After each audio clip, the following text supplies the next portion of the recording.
నేను ఈవినింగ్ చాలా ఆకలేసిందనమాట. ఇంకేం చేయాలో అర్థం కాలేదు. ఇంకా ఫ్రిడ్జ్ అంతా అయితే సేమియా కనిపించింది.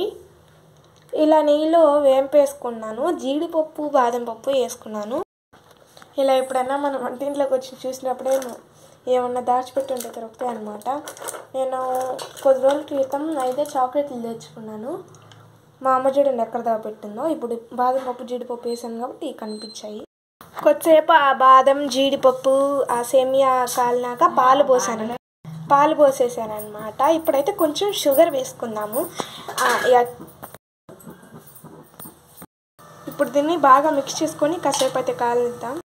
ఏదో ట్రై చేస్తున్నాను. ఫైనల్గా ఎలా వస్తుందో నాకైతే తెలియదు అనమాట. ఇప్పుడైతే ప్రస్తుతానికి పాయసం లాగా వచ్చిందనమాట. ఇప్పుడైతే మనం నార్మల్గా దింపి వేసుకోవచ్చు. కానీ నాకు పాయసం లాగా ఇంకాసేపు కాగనిస్తే ఇంకా బాగా ఇలా కలిపితే ఇప్పుడు కొంచెం బాగా తిక్కుగా వచ్చింది. ఇంకాసేపు తర్వాత ఎలా ఉంటుందో ఫైనల్ లుక్ చూపిస్తాను. లాస్ట్కి నేను చేసింది ఫైనల్ లుక్ ఇలా వచ్చిందనమాట. టేస్ట్ చూసి చెప్తాను. నాకైతే బాగానే ఉంటుంది అనిపిస్తుంది టేస్ట్ కూడా. మా అమ్మ అయితే దీన్ని సేమియా హల్వా అని పిలుస్తుంది అనమాట.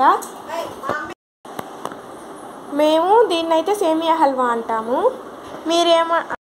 మీరు దీని టేస్ట్ ఎలా ఉంటుందనుకుంటున్నారో కామెంట్ చేయండి. ఓకే, టేస్ట్ చూద్దాం, ఆగండి.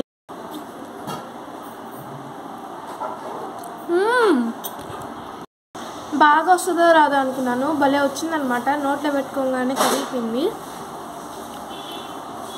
మీకు కనుక ఈ వీడియో నచ్చినట్టయితే లైక్ చేయండి, షేర్ చేయండి అండ్ సబ్స్క్రైబ్ చేసుకోండి. ఇలాంటి మరెన్నో రెసిపీస్ ట్రై చేసి మీ యూట్యూబ్లో పెడుతూ ఉంటాను. ఓకే ఫ్రెండ్స్, ఇది వాళ్ళ వీడియో. Bye bye.